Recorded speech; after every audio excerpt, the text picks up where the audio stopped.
ইনসান মা লাম ইয়ালাম। আজকের চলমান সভার সুযোগ্য নির্বাচিত যোগ্যতম সভাপতি, উপস্থিত আমন্ত্রিত ওলামায়ে কেরাম, বিজ্ঞাপিত অবিজ্ঞাপিত আজকের জলসার অতিথিবৃন্দ,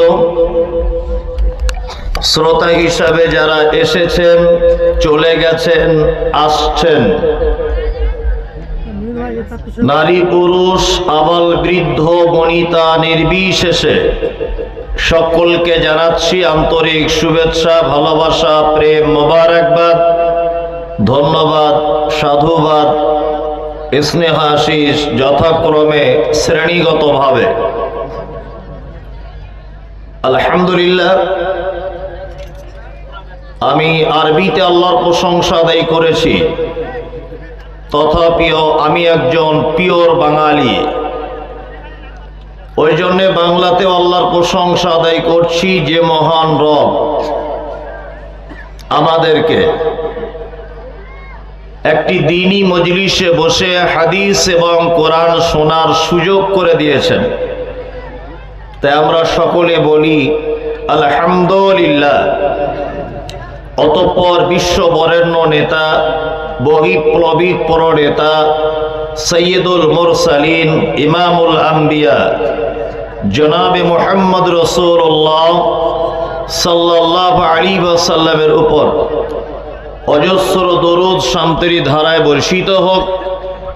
আল্লাহুম্মা আমিন, আল্লাহুম্মা সাল্লি আলাইহি। আমার পূর্বে আপনারা অনেক আলোচকদের মুখ থেকে হাদিস এবং কোরআনের অনুকূলে অনেক জ্ঞানগর্ভ আলোচনা শ্রবণ করেছেন। আমি এসেছি সুদূর কলকাতা থেকে, বহু রাস্তা, আর আমার ব্যাপারে মানুষের এমনিতেই একটা ভয় থাকে যারা আমার ডেট করে, আসবে কি আসবে না, আসবে কি আসবে না। তা আল্লাহ কবুল করেছে, আমি কথা দিয়েছি, চলে এসেছি। আমি সংক্ষিপ্ত আকারে দুটি বিষয় নিয়ে আলোচনা করব ইনশাআল্লাহ। সেটি হচ্ছে, এক, বর্তমান ভারতবর্ষের মুসলিমদের অবস্থা এত খারাপ কেন? দুই, আমরা যদি পুনরায় আমাদের অবস্থা ভালো যদি করতে চাই, তাহলে আমাদের করণীয় কি? এই দুইটি বিষয় আপনারা আমার কাছ থেকে কিছু আলোচনা শুনবেন ইনশাআল্লাহ। তার আগে আপনাদেরকে একটা কথা বলি। আপনারা জানেন, মায়েরা যারা আছেন দয়া করে আপনারা কথা বলবেন না। আপনারা যদি এইখানে এসে কথা বলেন তাহলে বাড়িতে কি করেন? মানে আপনি কোন ঘরের বউ আর কার বেটি, এটা আপনার ব্যবহারে বোঝা যাবে। আপনি এত আলেম ওলামাদের সামনে যদি ভ্যাত ভ্যাত ভ্যাত ভ্যাত করে যদি বকেন, তা বাড়িতে চার দেওয়ালের মাঝখানে আপনার স্বামীকে কি করেন? এটা তো ভাবতেও অবাক লাগছে। ওই জন্য বলছি, চুপচাপ মেরে বসুন। আর আমার বক্তব্য আপনাদের ভালো লাগবে না, কেন আমি বেদের মেয়ে জ্যোৎস্নার গান বলি না। বেদের মেয়ে জ্যোৎস্নার গান বললে হয়তো মেয়েদের ভালো লাগবে। আমি একটা একটা করে গল্পর মতো করে বলি, আপনারা জানেন। যাই হোক, আপনারা জানেন যে সারা ভারতবর্ষের ইতিহাস, যে আমরা সারা ভারতবর্ষকে প্রায় ৫১,০০০ বছর শাসন করেছিলাম। ইতিহাস আপনারা জানেন, জানেন না? জানেন। তখন মুসলিমদের পার্সেন্টেজ ছিল 6%, অর্থাৎ ১০০ জনায় ৬ জন মুসলিম ছিল। এই টাইমে আমরা সারা ভারতবর্ষকে ৫১,০০০ বছর শাসন চালিয়েছি, ভালো করে বুঝবেন। তারপর আমাদের কাছ থেকে ক্ষমতা চলে যাওয়ার পর 1947 সালে 15ই আগস্টে হিন্দু মুসলিম সমস্ত ধর্মের মানুষ একতাবদ্ধ হয়ে 180 বছর থেকে 200 বছরের কাছাকাছি থাকা ক্ষমতা ব্রিটিশ, তাদের বিরুদ্ধে আন্দোলন করে 1947 সালে 15 আগস্টে আমরা এদেশের স্বাধীনতা লাভ করেছি। এটা আপনারা জানেন। এই 1947 সাল থেকে আর এই 2025 মানে 72-73 বছর আমাদের অবস্থা এত খারাপ কেন? তারপরেও আমরা বর্তমানে ভারতবর্ষে আছি 27, অর্থাৎ 27%। কত পার্সেন্ট? 27% আমরা বর্তমানে ভারতবর্ষ মুসলমান। আর আমরা যখন গোটা দেশ শাসন করেছি তখন কত পার্সেন্ট? 6%। 6% থাকা অবস্থাতে আমরা দেশ শাসন করেছি। আর এখন 27%-এ দাঁড়িয়েও আমাদের বাবরি মসজিদ চলে গেল, আমাদের ওয়াকফ সম্পত্তি চলে গেল, আমাদের তাজমহল চলে যাবার পথে, আমাদের মসজিদ মাদ্রাসা ভাঙবার পথে। এ অবস্থা আমাদের কেন? এ অবস্থা কেন? ইকোটা বন্ধ করে দাও। এ অবস্থা কেন? এই অবস্থা এই কারণে যে আজকে সারা পৃথিবী জেনে গেছে। কি জেনেছে? যে 6% মুসলিম, তাদের যে ইমানের ক্ষমতা ছিল, তারা যে খাঁটি মুসলিম ছিল, বর্তমানে 27% মুসলিম সেই ইমানদার আর সেই ক্ষমতাবান আর নেই। কি বলছি বুঝতে পারছেন না? ওই জন্য তারা আজকে বুঝতে পেরেছে যে এ মুসলমান সে মুসলমান নয়, এ মুসলমান আর সে মুসলমান নয়। আপনারা ইতিহাস জানেন যে বদরের মাঠে আল্লাহ নবী সাল্লাল্লাহু আলাইহি ওয়াসাল্লাম 313 জন ইমানদারকে নিয়ে যুদ্ধ করেছিলেন। আর মুশরিকেরা ছিল কতজন? 1000। আচ্ছা বলুন, আল্লাহ নবী সাল্লাল্লাহু আলাইহি ওয়াসাল্লাম বদরের মাঠে জয়লাভ করেছিলেন না হেরে গিয়েছিলেন? হ্যাঁ, জয়লাভ করেছিলেন। মুসলিম সৈন্য ছিল কত? 313। সারা পৃথিবীর ইতিহাসে আমরা কোন জায়গাতে জয়লাভ করেছি জনসংখ্যার বলে, এটা ইতিহাস নেই। আমরা জনসংখ্যা কম হওয়ার পরেও জয়লাভ করেছি, ইতিহাস আছে। আছে না নেই? তার জ্বলন্ত প্রমাণ 313 জন বেশি না 1000 লোক বেশি? 1000। তা আমরা সেদিন জিততে পেরেছিলাম কি পারিনি? পেরেছিলাম। 6% মানুষ মুসলিম ছিল। আমরা 1000 বছর এদের শাসন করেছি। তাহলে আজকে জনগণের সংখ্যা বেড়েছে মুসলিমদের না কমেছে? বেড়েছে। তারপরে আমাদের এই অবস্থা কেন? তারপরে অবস্থা কেন সংখ্যা বাড়ার পরেও? তার মানে আজকে সারা ভারতবর্ষের উপর মহল জেনে গেছে যে এ মুসলমান আর সে মুসলমান নেই। এরা সেই মুসলমান রাতের অন্ধকারে 2000 টাকার নোট দিলে বিজেপিকেও ভোট দিয়ে দিতে পারে। এরা সেই মুসলমান। এরা সেই মুসলমান যে রাতের অন্ধকারে একটা শাড়ির লোভে অসাধু কোন রাজনৈতিক দলের কাছে নিজেকে বিক্রি করে দিতে পারে। এ সেই মুসলমান। কি বলছি বুঝতে পারছেন না? ওই জন্য সারা পৃথিবীতে আজকে মারতে সুবিধা হচ্ছে। আমি একদিন রাস্তা দিয়ে আসছি, তা বল খেলার মাঠে ফুটবল খেলা হচ্ছে। তা 11 জন করে 22 জন প্লেয়ার থাকে ফুটবলের ম্যাচে। তা বলটার এত কপাল খারাপ, ও যেদিকে যাচ্ছে সেদিকে লাথি খাচ্ছে। গোলকিপারের কাছে গেলেও লাথি মারছে, যে আপনার উপরে খেলছে সেও লাথি মারছে, যে সাইডে খেলছে সেও লাথি মারছে। তা একজন প্লেয়ার বলটাকে এত জোরে মেরেছে যে বলটা এসে আমার সামনে পড়েছে। এটা কিন্তু অরিজিনাল নয়, বোঝানোর জন্য বলছি।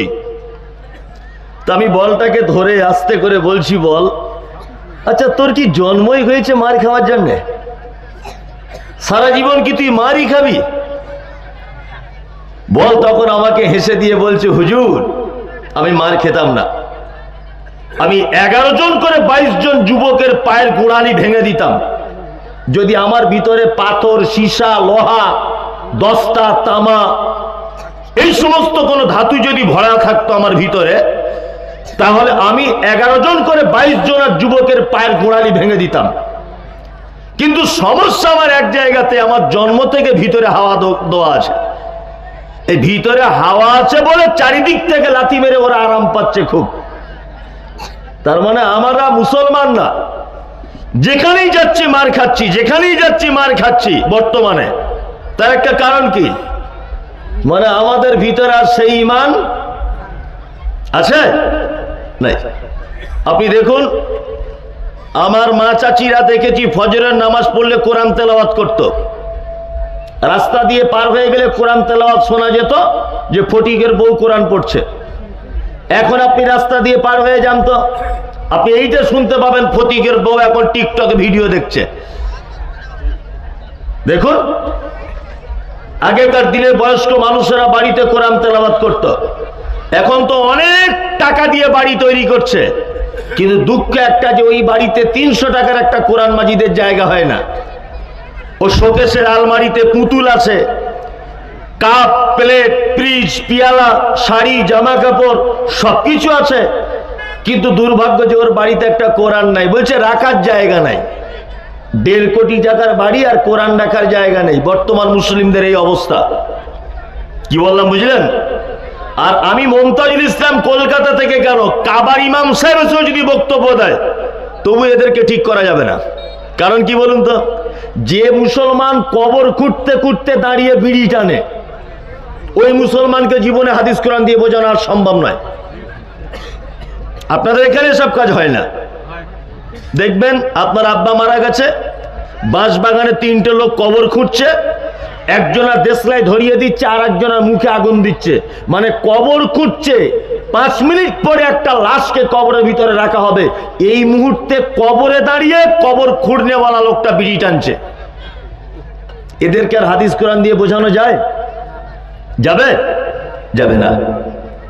আমি বর্তমানে সারা ভারতবর্ষের মুসলিমদের অবস্থা এত খারাপ কেন, এই ব্যাপারে আলোচনা করব বলেছি। আমি একটা করে কারণগুলো উল্লেখ করছি। এটা আপনার কাছে আমার পক্ষ থেকে বিনীত অনুরোধ। আমি প্রায় 400 কিলোমিটার কাছাকাছি রাস্তা গাড়িতে করে বসে এসেছি, আবার 400 কিলোমিটার রাস্তা আমাকে যেতে হবে। আপনার থেকে আমি বেশি ক্লান্ত, আপনার থেকে আমি বেশি ব্যস্ত। তারপরেও আপনার উপকারের জন্য আমি কিছু কথা বলবো। ভালো না লাগলেও শুনতে হবে, লাগলেও শুনতে হবে। এক, মুসলিমদের অবস্থা খারাপ কেন একটা করে বলছি। আচ্ছা বলুন, ইসলামের ভিত কয়টি? কারা জানেন বলুন? 5টি। 1, কলেমা, লা ইলাহা ইল্লাল্লাহ। খুব মনোযোগ দিয়ে শুনবেন, জ্ঞানী মানুষরা বিশেষ করে। 2, নামাজ। 3, রোজা। 4, যাকাত। 5, হজ। এই 5টা জিনিসের উপর ইসলাম দাঁড়িয়ে আছে। কটা জিনিসের উপরে? 5টা। তার প্রথম নম্বরটা কি? লা ইলাহা ইল্লাল্লাহ, কলেমা, তাওহীদ, তাই তো?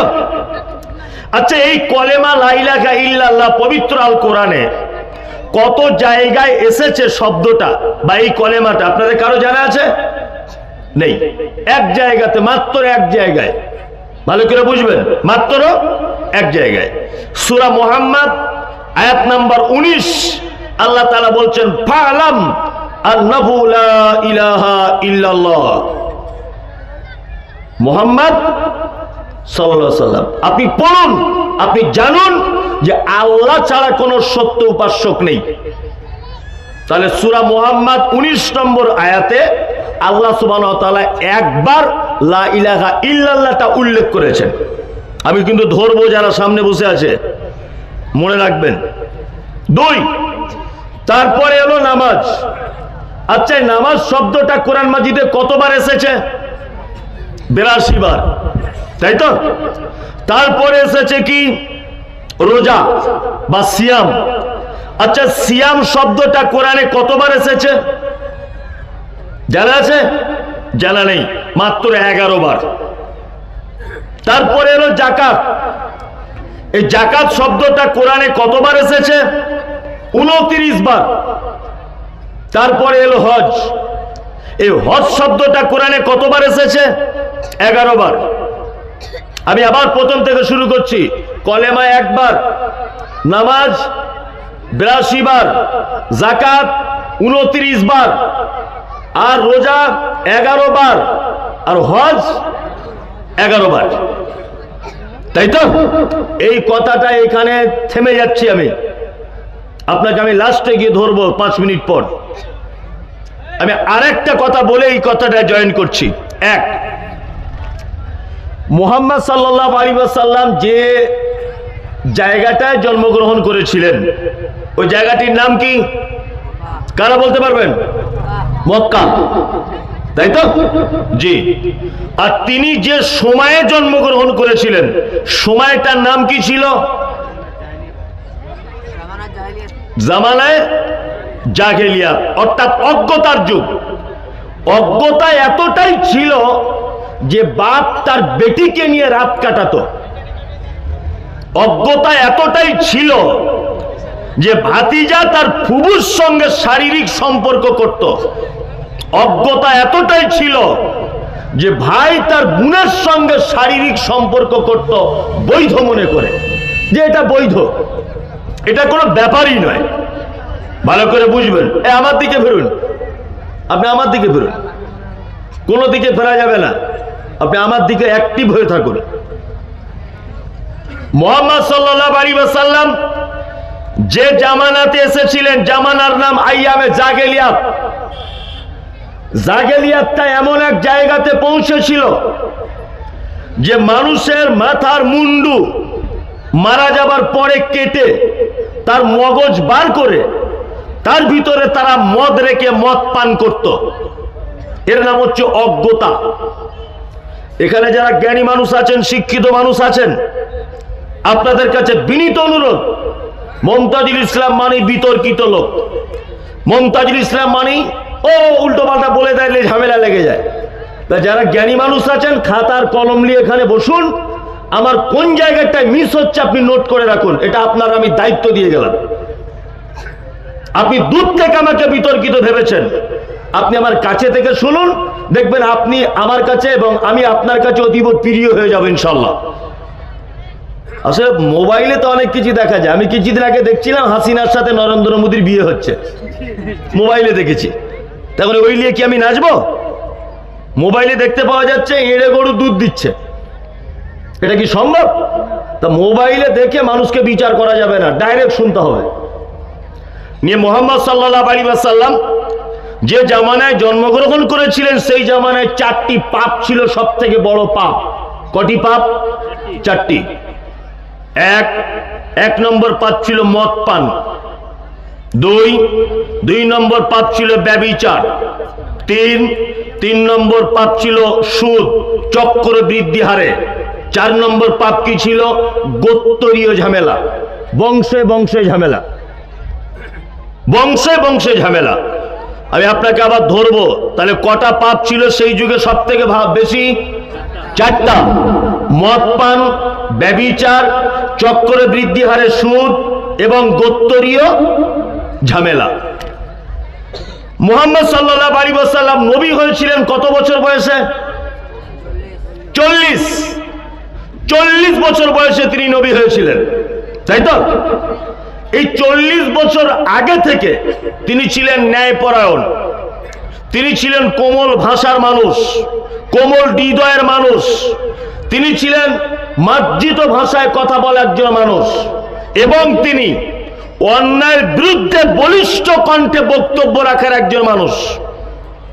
আল্লাহ নবী সাল্লাল্লাহু আলাইহি ওয়াসাল্লাম যখন দেখলেন গরিব মানুষদের কাছ থেকে ধনীরা টাকা লুটে নিচ্ছে, ব্যবসায়িকদের কাছ থেকে অন্যান্য ধনত্বশীল মানুষেরা তাদের সম্পদকে আত্মসাৎ করছে, মানুষ তার মেয়ের সঙ্গে ব্যভিচারে লিপ্ত হচ্ছে, মদ পান করছে অসংখ্য যুবক, মদ পান করে একটা একটা সংসার একেবারে বিলীন হয়ে যাচ্ছে। সেই সময় আল্লাহ নবী সাল্লাল্লাহু আলাইহি ওয়াসাল্লাম একটা সংগঠন তৈরি করেছিলেন, সংগঠন। সেই সংগঠনটার নাম হচ্ছে হিলফুল ফুজুল। ইতিহাস যারা জানেন, ইসলামিক ইতিহাস, আপনারা এই কথা সাক্ষী দিবেন, নাম দিয়েছিল হিলফুল ফুজুল। আর এই সংগঠন তিনি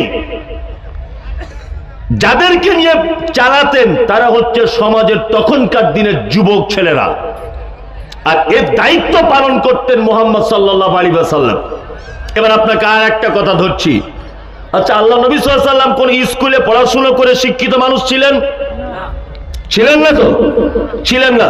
তার মানে তিনি লেখাপড়া জানতেন না, আক্ষরিক জ্ঞান ছিল না। এই হিলফুল ফুজুল সংগঠনের মাধ্যমে তিনি সমাজ পরিবর্তন করতে চাইলেন। সমাজ, অন্যায়কে বাধা দিতে হবে, মিথ্যাকে আশ্রয় দেওয়া চলবে না, জুলুমকে সহ্য করা চলবে না। এই সংগঠনের মাধ্যমে তিনি এই সংগ্রাম চালাতে লাগলেন। আর এর মাঝখানে তিনি চলে যেতেন মক্কা থেকে 3.5 কিলোমিটার দূরে গারে হীরাতে, জাবালে নূর নামক পাহাড়, আর গুহাটার নাম হচ্ছে গারে হীরা। এই গারে হীরাতে আল্লাহর ধ্যান করতেন, আল্লাহর ধ্যান। একদা জিবরিল আমিন এলেন, এসে আল্লাহর নবীকে বলছেন ইকরা, আপনি পড়ুন। মুহাম্মদ সাল্লাল্লাহু আলাইহি ওয়াসাল্লাম বলছেন আমি পড়তে জানি না। জিবরিল আমিন নিজের সিনার সঙ্গে আল্লাহর নবীকে ধরে চাপ দিলেন, তারপরে বললেন আপনি পড়ুন। বলছে আমি পড়তে জানি না। আবার ধরে চাপ দিলেন, বললেন আপনি পড়ুন। তারপরে মুহাম্মদ সাল্লাল্লাহু আলাইহি ওয়াসাল্লাম বলছেন ইকরা বিসমি রাব্বিকাল্লাযী খালাক। 5টা আয়াত অবতীর্ণ হয়ে গেল। তাহলে কোরআনের সর্বপ্রথম আয়াত অবতীর্ণ হয়েছে কোন বিষয়ে? শিক্ষার বিষয়ে। ভালো করে বুঝে নেন এবারে। মক্কায় তখন কটা পাপ ছিল সব থেকে বড় পাপ? 4টা। আল্লাহ তো বলতে পারতেন মদ হারাম, আল্লাহ তো বলতে পারতেন ব্যভিচার হারাম, আল্লাহ তো বলতে পারতেন গোত্রীয় ঝামেলা হারাম, আল্লাহ তো বলতে পারতেন মদ হারাম, আল্লাহ তো বলতে পারতেন সুদ হারাম। আল্লাহ মুহাম্মদ সাল্লাল্লাহু আলাইহি ওয়াসাল্লামকে বলছেন ইকরা, আপনি আগে পড়াশোনা করুন। আপনি যে মানুষকে অন্যায় থেকে দূরে আনবেন, ভালো একটা সুন্দর সমাজ ব্যবস্থার জন্য চিন্তা ভাবনা করছেন, তবে শুনে রেখে দেন আপনি নবী হলেন, কিন্তু আপনার নবুয়তি পেয়েও সমাজ পরিবর্তন করা যাবে না। আপনাকে আগে শিক্ষায় শিক্ষিত হতে হবে। তার মানে বুঝতে পারা যায়, একটা জাতিকে যদি পরিবর্তন করতে চান, একটা সমাজকে যদি পরিবর্তন করতে চান, একটা কওমকে যদি আপনি পরিবর্তন করতে চান, একটা দেশকে যদি আপনি পরিবর্তন করতে চান, একটা গ্রামকে যদি আপনি পরিবর্তন করতে চান, সর্বপ্রথম সেই গ্রামের সেই দেশে উন্নত মানের শিক্ষা ব্যবস্থা যতদিন না পর্যন্ত না আসবে, সেই দেশ বা সেই জাতি কখনো সঠিক রাস্তাতে ফেরত আসতে পারে না, কখনোই পারে না। এবার আপনাকে আর একটা কথা বলি, নামাজের কথা কোরআনে কতবার বলা হয়েছে? 82 জায়গায়। যাকাতের কথা কতবার বলা হয়েছে? 29 বার। রোজার কথা কতবার বলা হয়েছে? 11 বার। হজের কথা কতবার বলা হয়েছে? 11 বার। কলেমা লা ইলাহা ইল্লাল্লাহ এইটা কোরআনে কতবার এসেছে? এক জায়গায়, সূরা মুহাম্মদ আয়াত নাম্বার 19। তাহলে সর্বাধিক ব্যবহার যেটা হয়েছে এই 5টা ইসলামের ভিত্তির ভিতরে সবথেকে বেশি ব্যবহার হয়েছে কোনটা? নামাজ, তাই না? আমি মমতাজুল ইসলাম বলছি, যদি প্রমাণ করতে না পারি দক্ষিণ উত্তর দিনাজপুরে আসবো না। আপনার কাছে সারা পৃথিবী আছে, বড় মোবাইল আছে, মানে আপনি চেক করে নেন। পবিত্র আল কোরআনের শিক্ষার ব্যাপারে আল্লাহ সুবহানাহু ওয়া তাআলা কথা বলেছে 750 বার। 750 বার আল্লাহ তাআলা পবিত্র আল কোরআনের শিক্ষার কথা বলেছে।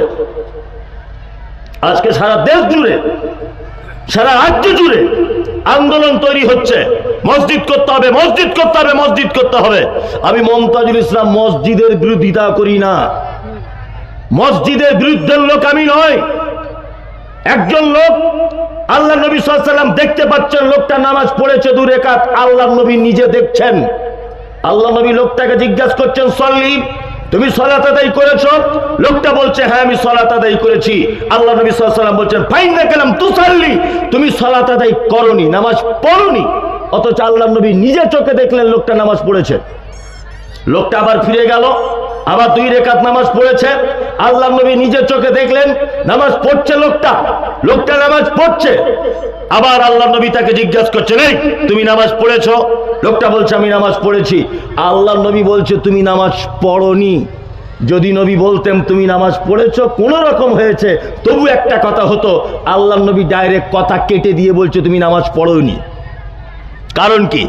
কারণ ওই লোকটা নামাজ পড়েছে। নামাজ পড়ার যে সিস্টেম, নামাজ পড়ার যে পদ্ধতি, নামাজ পড়ার যে একটা নির্দিষ্ট রুকুন, নির্দিষ্ট একটা রুলস, সেই রুলস, সেই পদ্ধতি অনুযায়ী নামাজটা হয়নি বলে আল্লাহ নবী সাল্লাল্লাহু আলাইহি ওয়াসাল্লাম তার নামাজটাকে কি করলেন?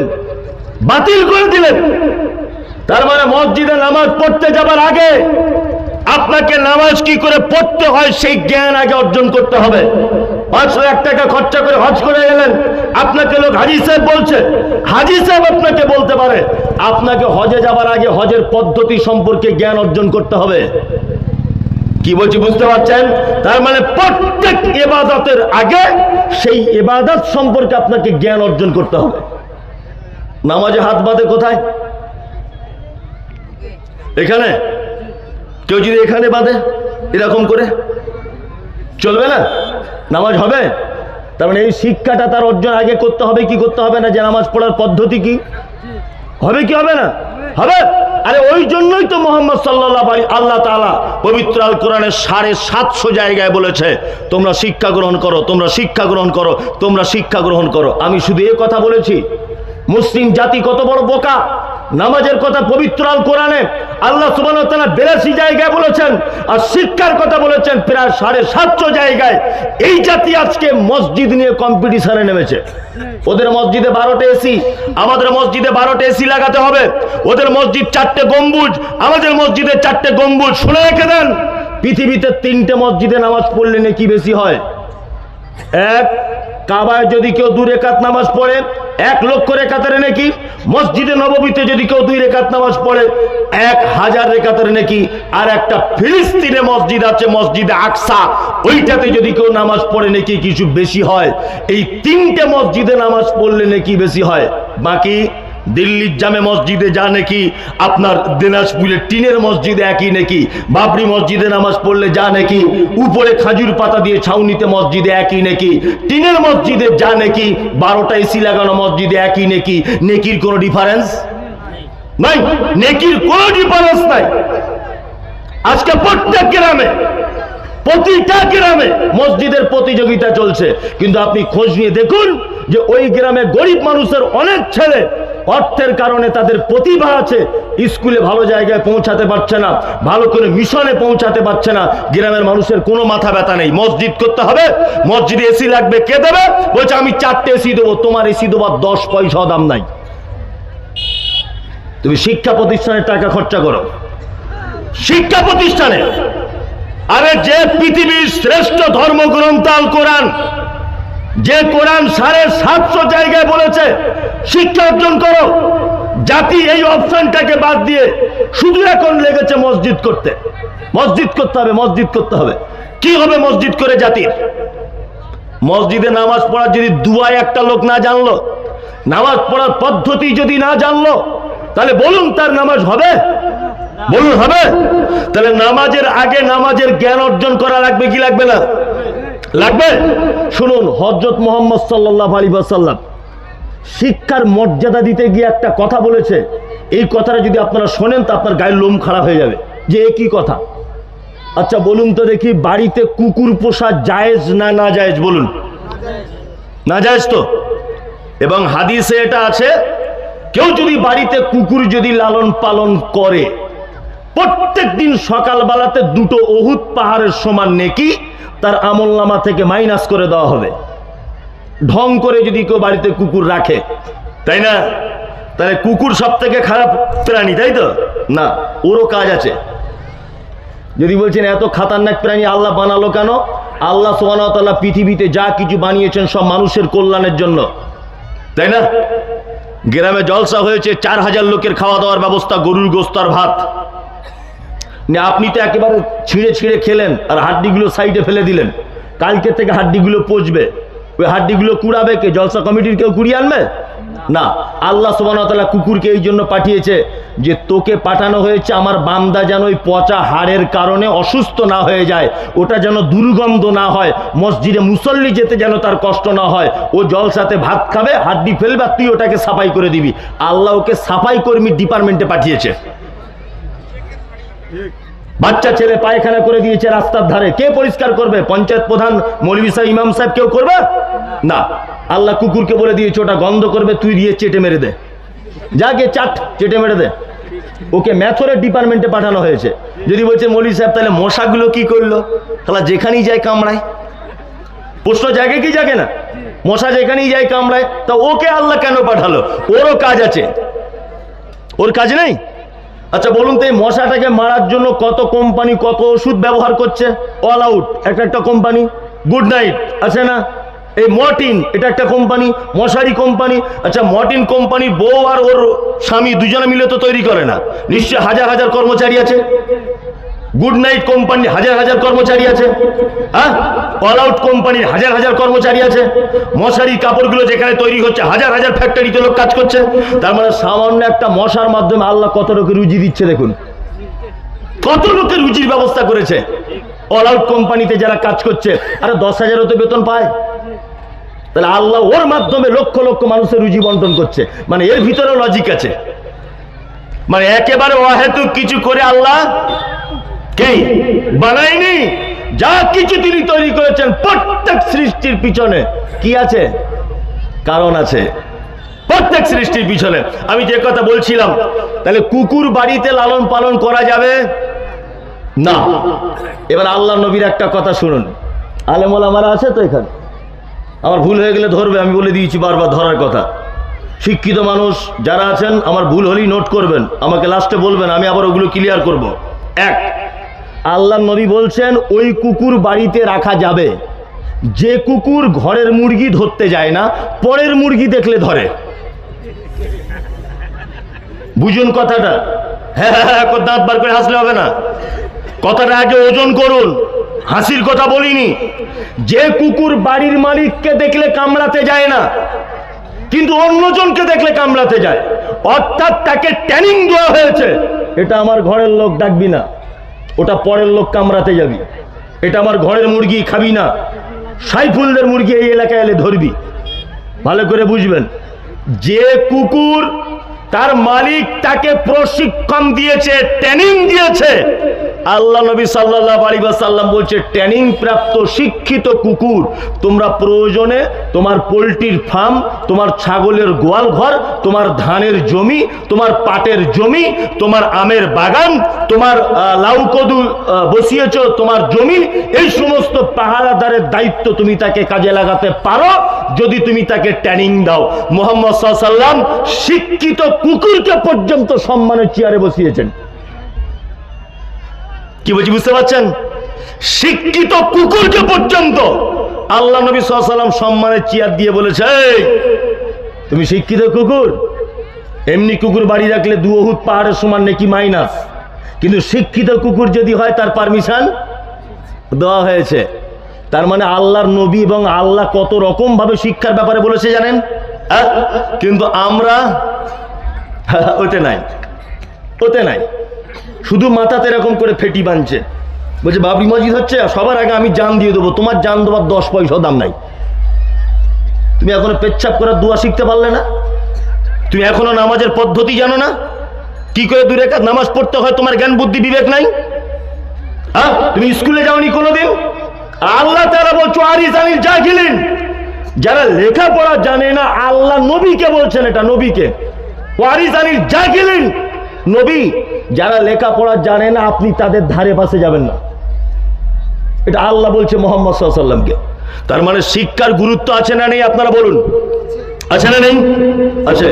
যদি বলছেন তাহলে এবার কোন শিক্ষায় শিক্ষিত হব, মাদ্রাসায় পড়বো না কলেজে যাব, এটাও তো জানার দরকার আছে, আছে না নেই? আচ্ছা তাহলে এবার বলে দিই আপনাকে, আমার বক্তব্য হচ্ছে যে আপনাকে দুটো শিক্ষায় শিক্ষিত হতে হবে, দুটো শিক্ষায়। আমাদেরকে ভুল বোঝানো হয়েছে, ভুল 100% ভুল।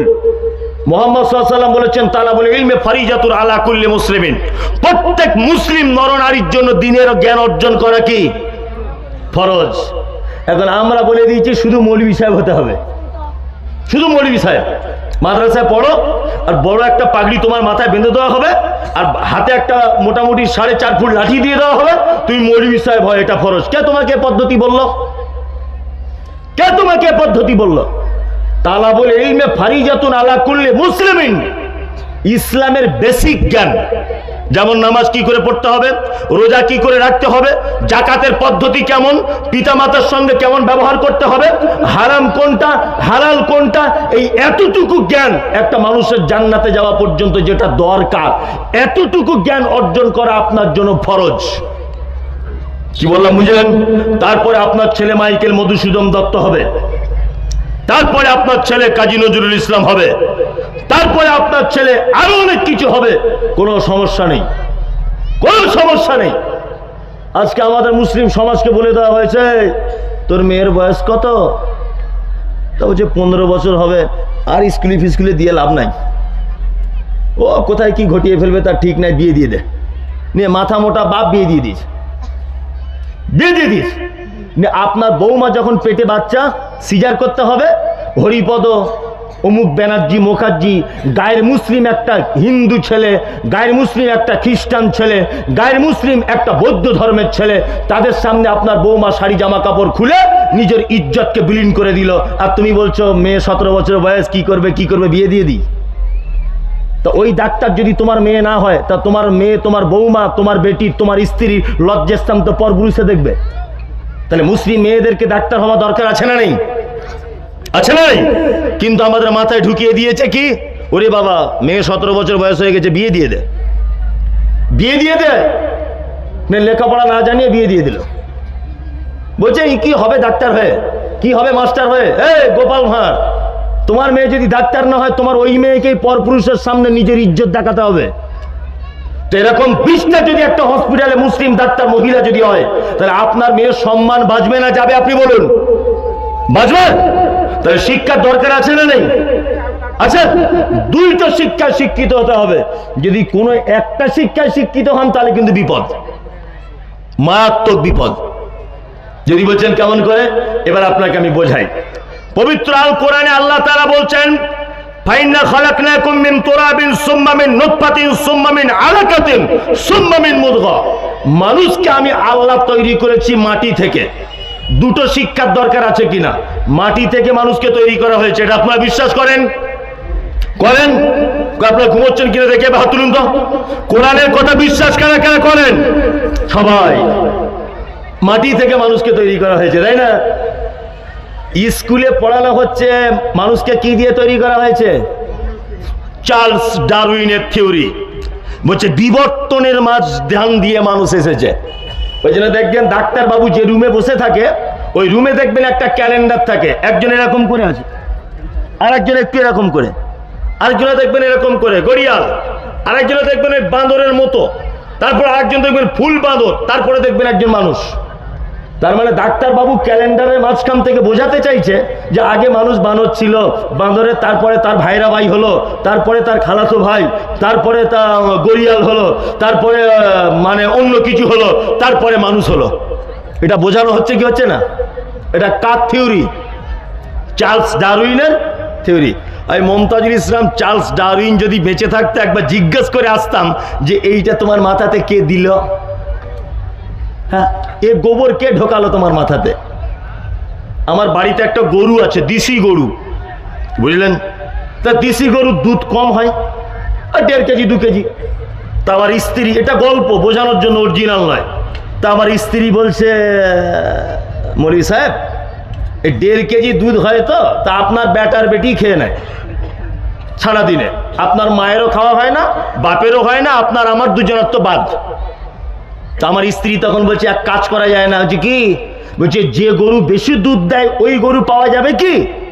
তা আমি ডাক্তারবাবুকে ফোন করলাম, পশুর ডাক্তারকে, ডাক্তারবাবু আচ্ছা, আমাদের দেশি গরুর থেকে কি বেশি দুধ আশা করা যায়? ডাক্তার তখন বলছে এখন তো ইঞ্জেকশনে বাছুর হচ্ছে গরুর। এক কাজ করুন, আপনি একটা জার্সি গরুর ইঞ্জেকশন দিয়ে দেন ওই গরুটাকে, তাহলে দেখবেন জার্সি বাছুর হবে। আচ্ছা বলুন তো, এটা সম্ভব না অসম্ভব? সম্ভব না অসম্ভব? সম্ভব। একটা দেশি গরুর পেট থেকে জার্সি গরুর বাছুর বার করা সম্ভব, তাই না? একটা জার্সি গরুর পেট থেকে অস্ট্রেলিয়ান গরুর বাচ্চা পাওয়া সম্ভব। জার্সি গরুর বাচ্চা যখন হলো, আমার বউ, ও তো মেয়ে, ও তো বুদ্ধি কম, ও তো বুদ্ধি শুদ্ধি কম, ও আমাকে তখন বলছে আপনার মেয়ে খুব কাঁদছে, তা দেশি গরুর পেট থেকে একটা হরিণের বাচ্চা, আপনার গরুর বাচ্চা বার করলেন, জার্সি গরু, তা আপনার মেয়ে কদিন ধরে খুব কাঁদছে, ও একটা হরিণের বাচ্চা নিয়ে খেলা করবে, তা ডাক্তারকে বলুন না একটা হরিণের ইঞ্জেকশন দিয়ে গরুর পেট থেকে হরিণ বার করুক। আচ্ছা বলুন তো, এটা কিয়ামত পর্যন্ত সম্ভব না অসম্ভব? অসম্ভব, অসম্ভব। কিয়ামতের আগের দিন পর্যন্ত সম্ভব নয়। তার মানে গরুর পেটের ভিতরে যা মেশিন পত্র আছে, ওই মেশিনে শুধু গরু উৎপাদন হবে, উট হবে, হাতি হবে, হরিণ হবে না। তা চার্লস ডারউইনের কাছে এটা আমার জানতে ইচ্ছা করছে, তিনি তো মারা গেছেন আর বেঁচে নেই। চার্লস ডারউইনকে বলবো যে বানর একটা ভিন্ন প্রাণী, ওই প্রাণী কি করে পরিবর্তন হয়ে মানুষ হলো? আর আপনার কথা যদি সত্যই যদি হবে, তাহলে আপনার এই থিওরি 200 বছর আগেকার, তা 200 বছর থেকে আজ পর্যন্ত সুন্দরবনেতে একটাও বানর থেকে মানুষ নতুন করে হলো না। হলো না কেন? তার মানে এটা ভুল, তত্ত্ব ভুল। তাহলে আপনাকে বলুন, দুটো শিক্ষার দরকার আছে কিনা। এক, আপনার বেটা জানবে কোরআনে বলা হয়েছে মাটি থেকে মানুষকে তৈরি করা হয়েছে, আর স্কুলে পড়ানো হচ্ছে বিবর্তনের ফলে মানুষের জন্ম।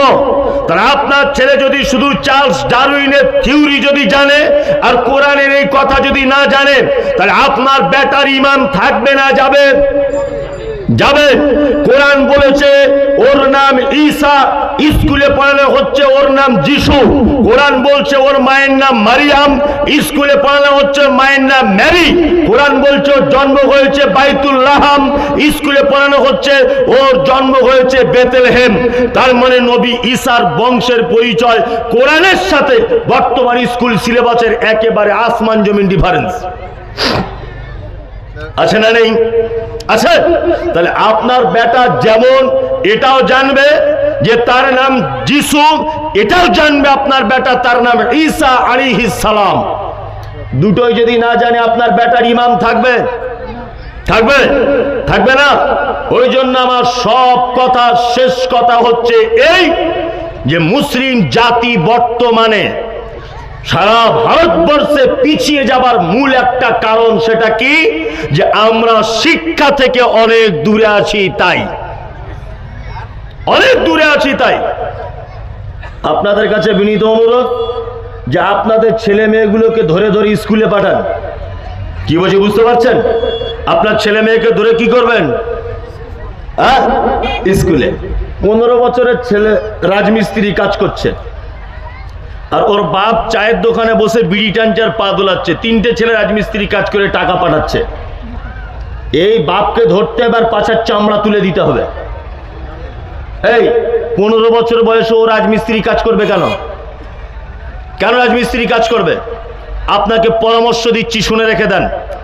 একটা জুতো 3 বছর পরবেন, 3 বছর। একটা জুতো 3 বছর পরবেন, একবার ছিঁড়ে যাবে আবার সেলাই করবেন। একটা জামা 3 বছর পরুন, সেলাই করতে হবে, ছিঁড়ে গেলে সেলাই করবেন। আপনার স্ত্রীকে বলবেন একটা ব্লাউজ 2 বছর পরো, মাঝে সাঝে যদি ছিঁড়ে যায় আবার সেলাই করে কেচে ভালো করে পরিষ্কার করে আবার পরো। তবে ব্লাউজ কিনে, জামা কাপড় কিনে, মোবাইল কিনে, কোটি টাকার বাড়ি তৈরি করে, দামি জামা কাপড় কিনে টাকা পয়সা অপচয় না করে ওই টাকা আপনার বেটার পিছনে ইনভেস্ট করুন, আপনার বেটির পিছনে ইনভেস্ট করুন। একটা জাতিকে সফলতার চরম শিখরে পৌঁছাতে পারে আপনার বেটার, আপনার বেটি। কি বলছি বুঝতে পারছেন না? একটা জাতি সফলতার চরম শিখরে পৌঁছে যেতে পারে কে? একটা শিক্ষিত ব্যক্তি। কি বললাম বুঝলেন? ওই জন্য বন্ধু করতে গেলেও কার সাথে করতে হয়? শিক্ষিত মানুষের সঙ্গে বন্ধু করতে হয় না? এই দেখুন, আপনাকে একটা জিনিস বোঝাই। আমি মমতাজুল ইসলাম অসুস্থ, তা আমার বন্ধু আছে দুটো। একটা বন্ধু অশিক্ষিত কিন্তু তার টাকা অনেক বেশি, আর একটা বন্ধু শিক্ষিত কিন্তু তার টাকা খুব কম। দুইজনে আমাকে দেখতে আসছে। যে অশিক্ষিত বন্ধু, আচ্ছা বলুন তো, সে যদি আমার জন্য ফল কেনে তাহলে কোন ধরনের ফল কিনে আনবে? বেদানা 400 টাকা কেজি, ও দেখবে কোন ফলের দাম বেশি। আচ্ছা বলুন, শিক্ষিত বন্ধু যদি আমাকে দেখতে আসে কি ফল কিনে আনবে বলে মনে হয়? জানা আছে? 20 টাকা কেজি পেয়ারা। কারণ শিক্ষিত বন্ধু জানে 1.5 কেজি বেদানাতে যে ভিটামিন, একটা পেয়ারাতে তার 3 গুণ ভিটামিন। কি বলছি বুঝতে পারছেন না? শিক্ষিত বন্ধু ভাবে একটা পেয়ারা খেলে যে ভিটামিন, 2 কেজি আপেলে তার থেকে বেশি ভিটামিন। কি বললাম বুঝলেন? ওই জন্য বন্ধু করতে গেলেও শিক্ষিত মানুষের সঙ্গে করবেন। আল্লাহ সুবহানাহু ওয়া তাআলা পবিত্র আল কোরআনে শিক্ষিত অশিক্ষিত পার্থক্য করতে গিয়ে বলেছেন, কুল হাল ইয়াস্তাবিল্লাযীনা ইয়ালামুনা ওয়াল্লাযীনা লা ইয়ালামুন, যারা জানে আর যারা জানে না এরা সমান নয়। আল্লাহ বলছেন, কুল হাল ইয়াস্তাবিল আমা ওয়াল বাসীর ওয়াজ যুলুমাতু ওয়ান নূর, যারা জানে তারা চোখওয়ালা লোকের মতো, আর যারা জানে না তারা অন্ধ লোকের মতো। আল্লাহু আকবার। যারা জানে না তারা অন্ধ লোকের মতো। মুসলিম জাতির পিছিয়ে থাকা সব থেকে বড় যে কারণ, সেটা কি? আমাদের মধ্যে শিক্ষা না থাকা। দ্বিতীয় কারণ কি? দ্বিতীয় কারণ হচ্ছে আমরা নিজেদের অস্তিত্ব ভুলে গেছি। নিজেদের অস্তিত্ব, নিজেদের কালচার, নিজেদের সভ্যতা, এটা আমরা কি করেছি? ভুলে গেছি। আপনাদেরকে একটা জিনিস দেখায়, এদিকে ফিরুন। আচ্ছা, আপনাদের গ্রামের কোন কুকুরকে জীবনে দেখেছেন যে ধানের জমিতে গিয়ে ধান খেয়ে নিচ্ছে? দেখেছেন? কোন গরুকে আপনি কোনোদিন দেখেছেন যে বিয়ের প্যান্ডেলে ঢুকে গোস্তের হাঁড়িতে মুখ দিয়ে খেয়ে নিচ্ছে? হ্যাঁ, ও খেতে পাবে না, তবুও কিয়ামতের আগের দিন পর্যন্ত গোস্তের হাঁড়িতে মুখ লাগাবে কি না? কোনোদিন লাগাবে না। তার মানে ও তার নিজের বৈশিষ্ট্যের উপরে দাঁড়িয়ে আছে। কুকুর না খেয়ে মারা যাবে, কোনোদিন ধানের জমিতে নেমে কিছু খাবে না, কারণ সে তার বৈশিষ্ট্যের উপরে অটুট। কিন্তু আমরা আমাদের বৈশিষ্ট্যের উপরে অটুট থাকতে পেরেছি বলুন? পারেনি। আজকে সারা ভারতবর্ষের মুসলিমরা মার খাচ্ছে কেন? তার আরো অনেক কারণের একটা কারণ আপনাদেরকে বলি। একটা সাইকেল আর একটা মোটর সাইকেল অ্যাক্সিডেন্ট করেছে এখানে। একটা সাইকেল আর একটা মোটর সাইকেল। বলুন তো পাবলিক কোন গাড়িওয়ালাকে দোষ দিবে? মোটর সাইকেলওয়ালা। কারণ কি বলুন তো? অ্যাক্সিডেন্ট হবার সম্ভাবনা বেশি, জোরে যায় দামি গাড়ি, এই কারণে, তাই না? এবার মোটর সাইকেলওয়ালাটা আমার 4 চাকার সাথে অ্যাক্সিডেন্ট হয়েছে, বলুন এবার লোক কোন গাড়িওয়ালাকে দোষ দিবে? 4 চাকা। তার মানে আপনার হিসাব অনুযায়ী গাড়ি বড় হলে তার দোষ হয়, তাই তো? এবার আমার 4 চাকাটা ধরে নেন রায়গঞ্জ রেলগেট পার করছিল, শতাব্দী এক্সপ্রেস এসে মেরেছে, ট্রেনের সাথে ধাক্কা, ট্রেনের সাথে। আচ্ছা বলুন তো এবারে কোন গাড়িওয়ালার দোষ? কেন 4 চাকা? কেন দোষ ট্রেনের হবে? এতক্ষণ আপনি বলছিলেন যে গাড়ি বড় তার দোষ বেশি, তা হিসাব মতো দোষ কার হওয়া দরকার? 4 চাকার হবার দরকার। কিন্তু আমরা দোষ দিই কাকে? ট্রেনের ড্রাইভার কত বড় বদমাশ রে, তাহলে একটু দাঁড়ালো না, মেরে দিল। এই দোষ 4 চাকাওয়ালার, কারণ ট্রেনের ড্রাইভার বলবে, মমতাজুলের ড্রাইভার তুমি আমার রাস্তাতে ঢুকেছো কেন, এটা আগে বলো। আমার রাস্তাতে কেন ঢুকলে? তার মানে বুঝতে পারা যাচ্ছে নিজের রাস্তা ছেড়ে অন্য রাস্তায় ঢুকলে মার খেতে হবে, তাই না? হারামখোর বদমায়েশ ঈদের আগের দিন মাথায় চুল কেটেছে, এইদিকে একটা কাটিং, এইদিকে একটা কাটিং। আচ্ছা এটা কোন নবীর সুন্নত? কোন নবীর সুন্নত এটা না, তাই না? আপনার ছেলে শ্বশুর বাড়িতে বিয়ে করেছে নতুন, সোনার আংটি দিয়েছে আর ও পরে ঘুরছে, অথচ ইসলাম বলছে সোনার অলংকার পুরুষদের জন্য একেবারে কি হারাম। তাহলে কিছু যুবক ছেলে পড়ছে কি পড়ছে না? আবার কিছু যুবক ছেলে হাতে মেহেন্দি লাগিয়ে ঘুরছে, ঘুরছে না? ঘুরছে। মানে আসলে এখনকার যুবকদের তো লজ্জা শরম খুব কম। যুবকরা যারা সামনে বসে আছে ভাবছিল যে মমতাজুলের জন্য এসেছে, আর আমাদের কি ধুয়ে দিচ্ছে রে, ধুয়ে দেওয়ার কিছু নাই। মানে এরা হচ্ছে বর্তমানের ওই যুবক ছেলে, বেটির বাপের কাছে 3 লাখ টাকা পণ নিয়ে বিয়ে করতে যায়, যখন এরকম রুমাল ঢেকে দিয়ে যায়। মানে খুব লজ্জাশীল ছেলে। আপনাদের এখানে বিয়ে করতে যাওয়ার সময় ছেলেরা পাঞ্জাবি পরে মুখে রুমাল দিয়ে যায়? ওরে বাবা, মনে হচ্ছে পর্দার ব্যাটার পর্দাও, অথচ হারামখোর 3 লাখ টাকা নিয়েছে। 3 লাখ টাকা নিয়ে পাঞ্জাবি পরে মুখে রুমাল দিয়ে বিয়ে করতে যাচ্ছে। তোমার থেকে বদমাশ হারামখোরের জগতে কেউ আছে? তোমার রুমাল মানায়? মানায়? ঘুম থেকে উঠে আর ঘুমোতে যাবার আগ পর্যন্ত আপনি একটা টাইম বলুন যে টাইমটা আপনি আল্লাহ এবং তার রাসূলের মতো করে চলেছেন। আপনার জীবনের দৈনন্দিন জীবনের রুটিন সমস্তটাই ইহুদি খ্রিস্টানদের মতো। এখনকার মেয়েরা অবশ্য বোরখা পড়ছে, পড়ছে না? মায়েরা যারা আছে রাগ করবে যে এই বক্তাকে আনিস না। এখন বোরখা পর্দার জন্য আর কেউ করছে না, এখন বোরখা পড়ছে কেন জানেন? ও যে পার্কের ভিতরে গিয়ে অপরাধ করছে, এটা যেন গ্রামের লোক ধরতে না পারে। বুঝলেন না? ও যে বোরখা পরে অন্যায় কাজ করছে, এটা যাতে ওর চাচাতো ভাই ফুফুতো ভাই ধরতে না পারে। বোরখা পরে আছে, চেনা যাবে না, এটা একটা ব্যাপার। তাছাড়া ও বোরখা পরছে, ওর পাছার কাছে গোলাপ ফুল ঝুলছে। এই তোমার বোরখাতে পাছার কাছে গোলাপ ফুলের ডিজাইন কেন? তোমার বোরখার 10 পয়সা দাম আছে? এমনি মেয়ের দিকে না দেখলেও তোমার দিকে দেখবে, অন্য কোনো বইয়ের দিকে না দেখলেও তোমার বইয়ের দিকে দেখবে। মানে প্রত্যেক জিনিসটা লৌকিকতা। হাদিস এবং কোরআন অনুযায়ী আপনি চলতে পেরেছি? বলুন পেরেছি? পারেনি। সারা দিনের রুটিন ইহুদি খ্রিস্টানদের মতো।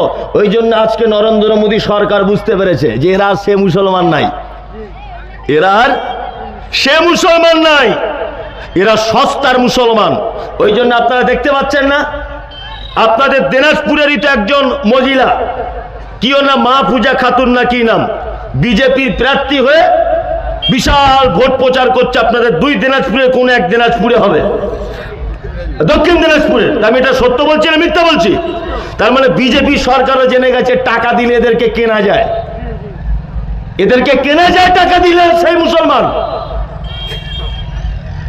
ওই জন্য একটা কথা বলছি, শুনে রেখে দেন। আমাদের পিছনে মোটামুটি দেয়াল ঠেকে গেছে।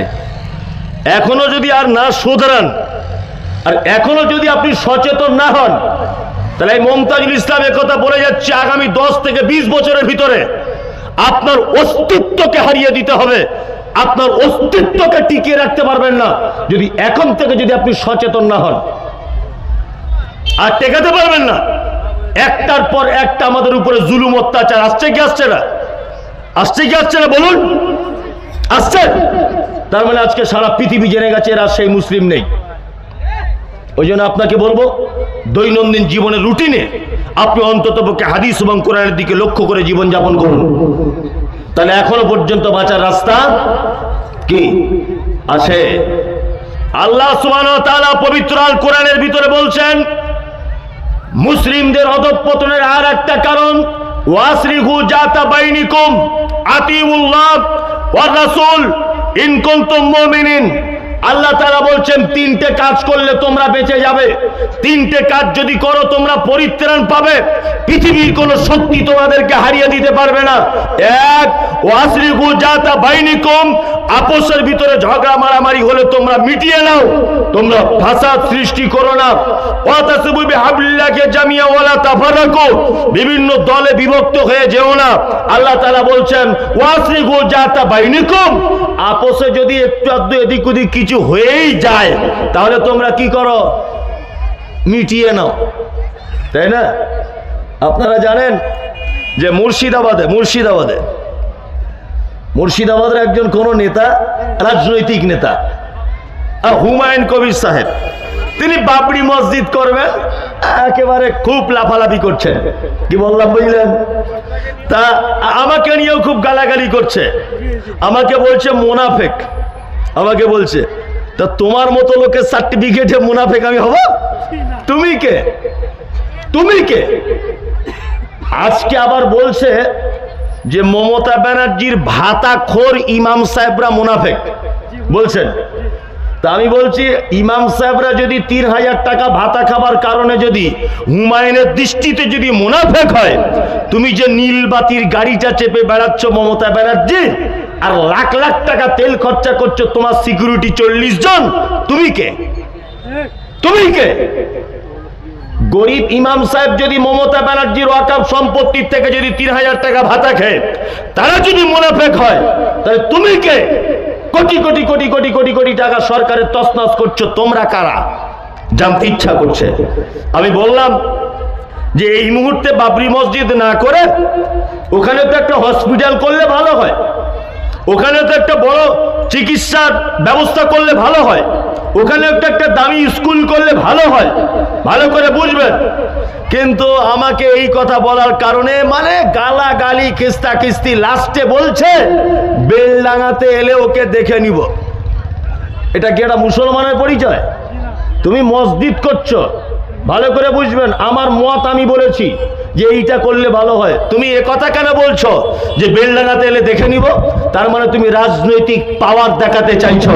শুনুন, পৃথিবীতে ফেরাউন পর্যন্ত টিকতে পারেনি, নমরুদ টিকতে পারেনি ক্ষমতার বলে। পৃথিবীতে ক্ষমতা দিয়ে, রাজনৈতিক দলীয় দাপট দিয়ে পৃথিবীর কোন রাজনৈতিক নেতা টিকতে পারেনি। হাসিনা পর্যন্ত টিকতে পারেনি আলেম ওলামাদের বিরোধিতা করার কারণে। ফেরাউন টিকতে পারেনি, নমরুদ টিকতে পারেনি। তোমার মতো হুমায়ুন কবিরের হুঙ্কার আমি মমতাজুল ইসলাম ভয় পাই না, আমি ভয় পাই না। মুর্শিদাবাদে তুমি গেলে আমার কি করবে? আমাকে মারবে। মুর্শিদাবাদে গেলে আমাকে গুলি করে দিবে। মুর্শিদাবাদে গেলে আমাকে অপমান করবে। এর টাকা তো আর বেশি কিছু নয়। তবে আমি মমতাজুল ইসলাম জাতির কোথায় ক্ষতি হচ্ছে আর জাতির কোথায় উপকার হচ্ছে সেইটা জাতির সামনে তুলে ধরেছি, এছাড়া আর কিছু নয়। একটা কথা বলছি শুনুন, আমার মা মারা গেল, আমার মা মারা গেল। আমার আব্বা দ্বিতীয়বার বিয়ে করেছে। আমার দ্বিতীয় মা খুব সুন্দরী। আচ্ছা বলুন তো, পৃথিবীর সেরা সুন্দরী মেয়ের মুখের দিকে আমি যদি তাকিয়ে থাকি, তা আমার মায়ের মুখের স্বাদ আমি পাবো? পাবো? পাবো না। একটা বাচ্চা ছেলেকে আপনি এখানে ছেড়ে দেন, তার মায়ের দাঁতগুলো খুব উঁচু, তার মা কালো, তার মা বেঠে, এইখানে বসে আছে 300 জন বিশ্ব সুন্দরী মহিলা। ছেলেটাকে ছেড়ে দিলে বলুন তো কার কোলে যাবে? ওই দাঁত উঁচু মেয়েটার কোলে যাবে। তার মানে পৃথিবীতে মায়ের যে স্বাদ, পৃথিবীর কোন নারীর কাছে স্বাদ পাওয়া যায় না।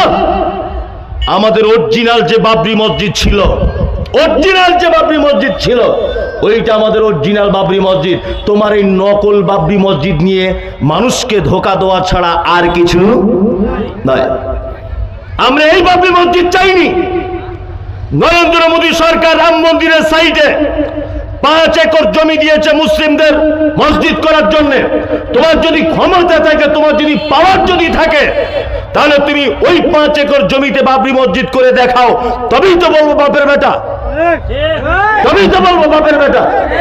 মুসলমানরা যেখানে ওই আপনার বেলডাঙাতে 70-75% মুসলিমরা যেখানে আজকে রয়েছে, সেইখানে তুমি বাবরি মসজিদ করতে চাইছো কেন? কেন বাবরি মসজিদ করতে চাইছো? জানে যে এখানে সুবিধা হবে, সবাই আমার সাপোর্ট করবে। তুমি যাও না শিলিগুড়িতে মসজিদ করতে, তোমার পাছার চামড়া তুলে দিবে। ওখানে মুসলিম সংখ্যা কম। আপনারা বুঝতে পারছেন না রাজনীতি চালাকিগুলো? বুঝতে পারছেন না? বুঝতে পারছেন না রাজনীতি কেমন করে করছে? শুভেন্দু অধিকারী যেমন ধর্ম নিয়ে ভোট চাইছে, আমাদের সমাজের কিছু নেতা হয়েছে তারা এখন মসজিদের নামে ভোট ব্যাংক ব্যবহার করছে। আর একটা কথা বলি, শুভেন্দু অধিকারী যেমন অশিক্ষিত ধর্ম না জানা কিছু হিন্দুদেরকে নিয়ে যেমন রাজনীতিতে নেমেছে, ঠিক তেমন মুসলিম কিছু নেতা কিছু অশিক্ষিত ধর্ম না জানা যুবকদেরকে নিয়ে রাজনীতি করছে, ধর্মীয় রাজনীতি। আর মমতাজুল ইসলাম বাবরি মসজিদের বিপক্ষে নয়, তবে মমতাজুল ইসলাম আমি কথা বলছি যে মসজিদ নিয়ে রাজনীতির গেম খেলতে আসবেন না। জাতি আপনাকে কোনোদিন ক্ষমা করবে না, কোনোদিন ক্ষমা করবে না আপনাকে। জাল হক ওয়াজাকাল বাতিল ইন্নাল বাতিলা কানা যাহুকা। সত্য এসে গেলে মিথ্যা টিকে থাকবে না। একদিন আপনার মুখোশ, আপনার অরিজিনাল চেহারা ভারতবর্ষের মানুষ দেখতে পাবি। এই অপেক্ষাতে আমি মমতাজুল ইসলাম আছি, ইনশাআল্লাহ পাবে। একটা কথা আপনাকে বলি, শুনে রেখে দেন। হুমায়ুন কবির সাহেব তো খুব নাকি জাতির উপরে টান। আজকে মমতা ব্যানার্জির সরকার ওয়াকাফ বিল ঠেকাতে পেরেছে? পারেনি তো। ওয়াকাফ বিল চলে গেল। তো উনি তো মমতা ব্যানার্জির একজন এমপি, একজন এমএলএ, মমতা ব্যানার্জির একজন এমএলএ। তো উনাকে দেখেছেন ওয়াকাফ সম্পত্তি নিয়ে কিছু বলতে? উনি বলছেন না কেন? এত মুসলমান দরদি বাবরি মসজিদ করবে, তা ওয়াকাফ সম্পত্তি চলে গেল, রাজ্য সরকারকে কিছু বলো, তবেই তো বলবো বাপের বেটা। ওই ব্যাপারে কোনো কথা নাই। গরিব মানুষদের কেড়ে রাজনীতি করা হচ্ছে। আল্লাহু আকবার। মানুষ এগুলো বুঝবে না, আর বোঝাতে গেলেও মানুষকে এখন বোঝানো যাবে না, কারণ প্রতিটা মানুষ এখন রাজনীতির চশমা পরে আমাকে দেখছে। রাজনীতির চশমাটা খুলুন, জাতির কি করে উপকার হবে সেটা ভাবুন, জাতির কি করে উপকার হবে ভাবুন। আজকে আমরা সারা ভারতবর্ষে মাত্র 27%। 1992 সালে 6 ডিসেম্বর যখন বাবরি মসজিদ ভাঙা হয়েছিল, এই বাবরি মসজিদ শুধু শহীদ করা হয়নি, অসংখ্য মুসলিম গরিব যুবক এবং ধর্মপ্রাণ মানুষদেরকে কচুকাটা করে দেওয়া হয়েছিল। আপনারা জানেন মুর্শিদ কুলি খাঁ মুর্শিদাবাদে একটা ঐতিহ্যবাহী মসজিদ তৈরি করেছিলেন, তার নাম হচ্ছে কাকলা মসজিদ। মুর্শিদ কুলি খাঁ মসজিদে যাবার রাস্তার তলাতে নিজের কবর দিয়েছেন। তিনি এটা ভেবেছিলেন এই যে মুসল্লিরা যখন যাবে আমার গায়ের উপর দিয়ে যেন যায়, তাদের পায়ের ধুলো যেন আমার শরীরে লাগে, এই নিয়েতে তিনি কাকলার মসজিদ তৈরি করেছিলেন। কাকলার মসজিদ সরকারিভাবে বন্ধ করে দেওয়া হয়েছিল। তারপর যখন পশ্চিম বাংলাতে মুসলিম লীগের যখন রব রব রব রব করে বাজার চলছে, সর্বপ্রথম এই মুসলিম লীগ পার্টি এই কাকলা মসজিদ খুলে দিতে হবে, এই ব্যাপারে সরকারের কাছে দাবি জানিয়েছিলেন। তখনকার দিনে সরকার মুসলিম লীগের এই দাবি মানেননি, এবং মুসলিম লীগের এই দাবি না মানার কারণে মুসলিম লীগ 35,000 মুসলিম যুবক, মুসলিম ধর্মপ্রাণ মানুষদেরকে নিয়ে কাকলা মসজিদে পুনরায় দখল করার জন্য তারা চেষ্টা চালাচ্ছিল।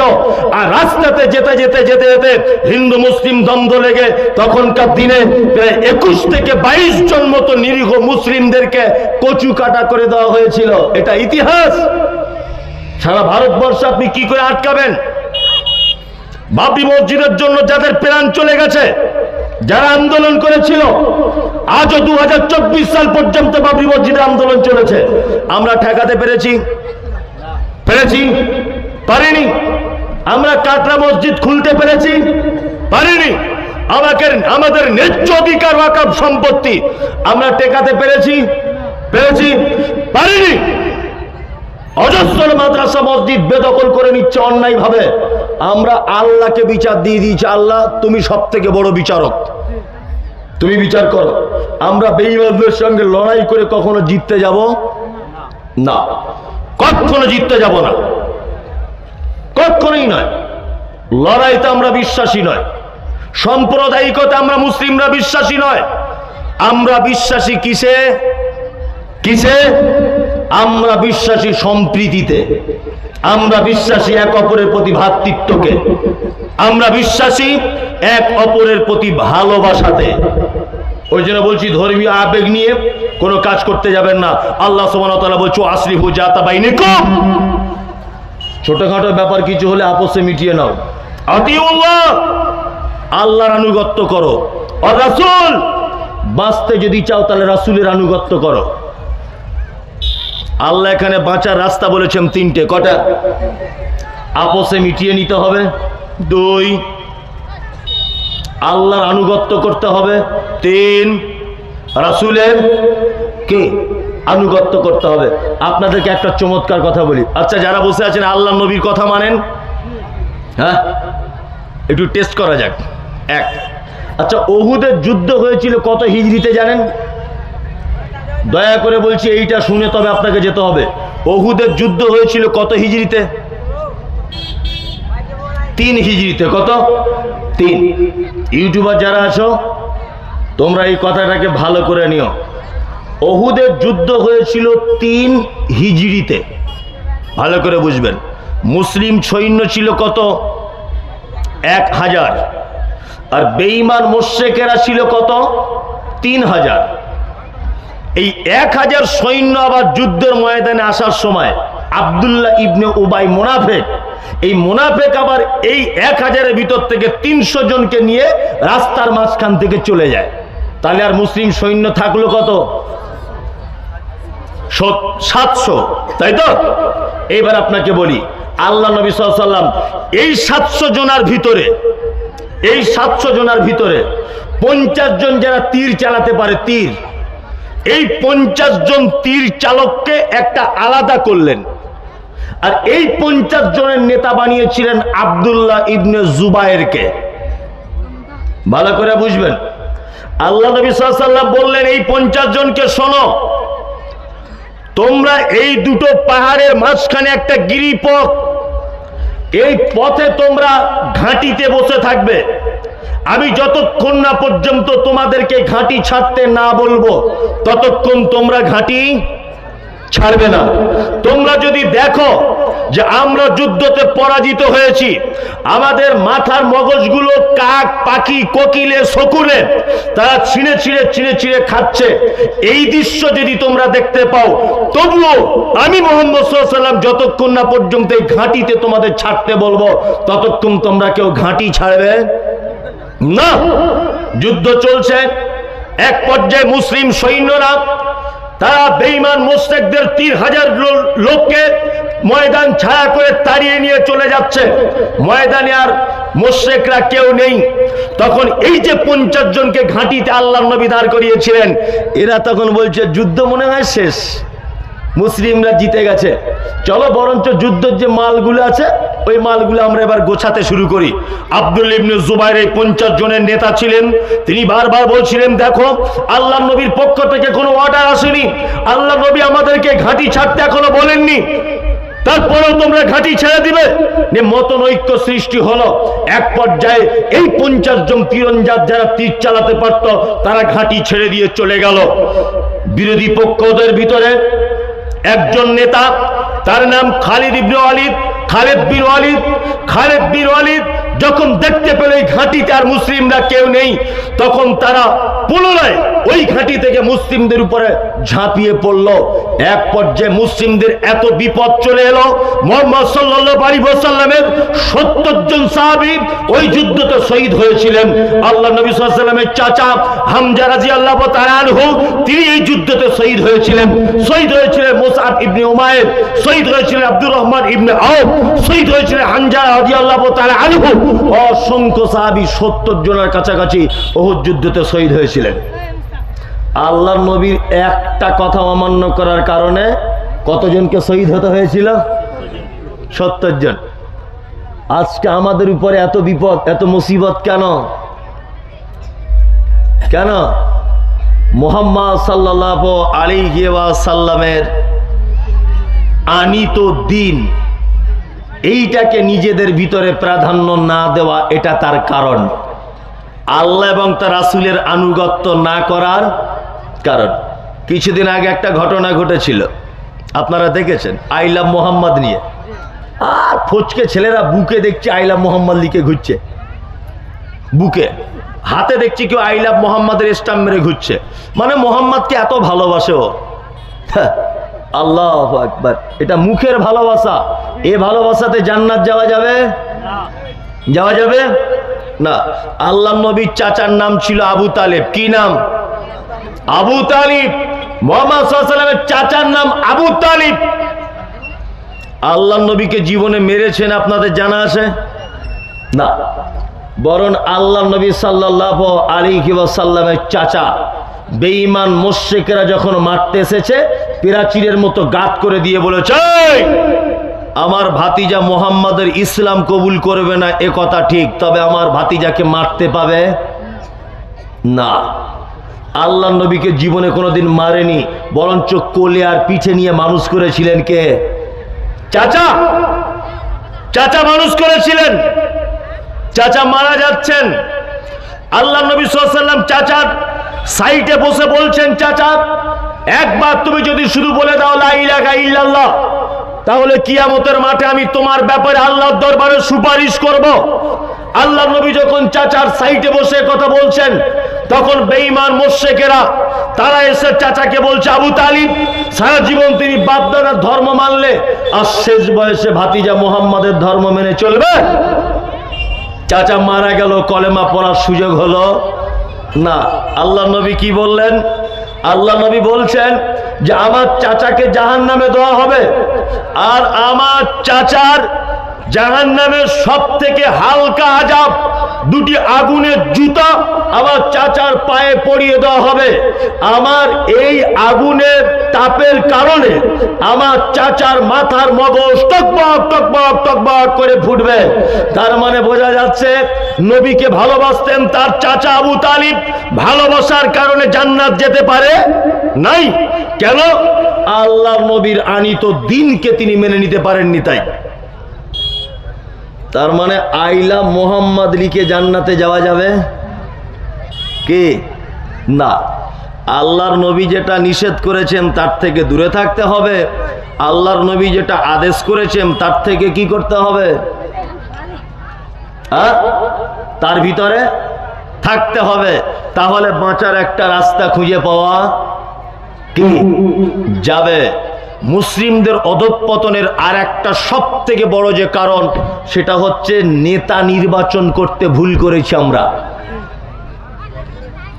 আমরা ভালো নেতা করতে পারি নাই, আর যাদেরকে নেতা করেছি এরা আবার এমন নেতা যে পার্টির কাছে নিজের ইমান আমান সব বিক্রি করে দিয়ে বাড়ি চলে এসেছে। এমন নেতা আমরা তৈরি করেছি মুসলিমরা যে আমাদের নেতা এখন আর নেতা নাই। আল্লাহু আকবার। নেতা নির্বাচন করতে ভুল করেছি আমরা। আমাদের অধঃপতনের জন্য আমরা নিজেরা দায়ী। ঘর মে আগ লাগি হ্যায় ঘর হি কি চিরাগ সে। আপনার বাড়িতে যদি আগুন লেগে যায়, এ আগুন অন্য কেউ লাগাতে আসে না, আপনার অসাবধানতার কারণে আগুন লাগে। কি বলছে বুঝতে পারছেন না? আপনার অসাবধানতার কারণে আগুন লাগে। আল্লাহ সুবহানাহু ওয়া তাআলা পবিত্র আল কোরআনের ভিতরে বলছো, আসলিহু যাতা বাইনিকুম আতিউল্লাহ ওয়ার রাসূল ইন কুনতুম মুমিনিন। 4, তোমরা যদি পরিত্রাণ পেতে চাও তাহলে তোমরা মুমিন হয়ে যাও। আল্লাহ বলছেন। এই যারা এখানে বসে আছেন, যারা এখানে বসে আছেন আপনারা সব মুমিন ইমানদার লোক। আল্লাহ বলছে ইন কুনতুম মুমিনিন, যদি পরিত্রাণ পেতে চাও, জালিম শাসকের হাত থেকে যদি বাঁচতে চাও, অত্যাচারী শাসকের হাত থেকে যদি বাঁচতে চাও, তাহলে কি করতে হবে? মুমিন হতে হবে। কি হতে হবে? মুমিন হতে হবে। তা মুমিন কি করে হওয়া যায় এটা বলে দিই, সুবিধা হবে, তাহলে বাঁচতে পারবো।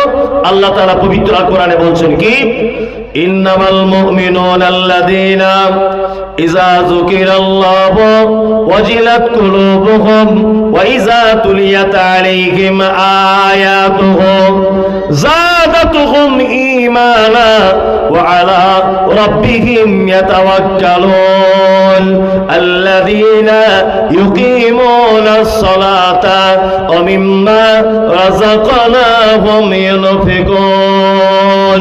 আল্লাহ মুমিনের গুণ বলছেন। 1, আল্লাহ বলছে মোমেন তারা, মোমেন তারা যারা পাপ কাজ করে, অন্যায় করে, অন্যায় করার পরে আল্লাহর কথা যখন স্মরণ হয়ে যায় তখন ভয়ে থরথর থরথর থরথর করে কাঁপে। এটা হচ্ছে মোমেনের 1 নম্বরের গুণ। রাতের অন্ধকারে পাপ করেছেন, রাত 2টোর দিকে পাপ করেছেন, ফজরের সময় আপনার মনে পড়ে গেল আমার পাপ পৃথিবীর কেউ দেখতে পায়নি। দেখতে পেয়েছে কে? আল্লাহ। আল্লাহ দেখতে পেয়েছে। মোমেনের বৈশিষ্ট্য, সে পাপ কাজ করলে পৃথিবীর কেউ যদি দেখতে না পায়, আল্লাহ দেখতে পাচ্ছে। এইটা যখন তার মনের ভিতরে জন্ম হবে, সে তখন ভয়ে থরথর করে কি করবে? কি করবে? কাঁপবে। 2, আয়াতুহু যাদাতুহুম ঈমানা।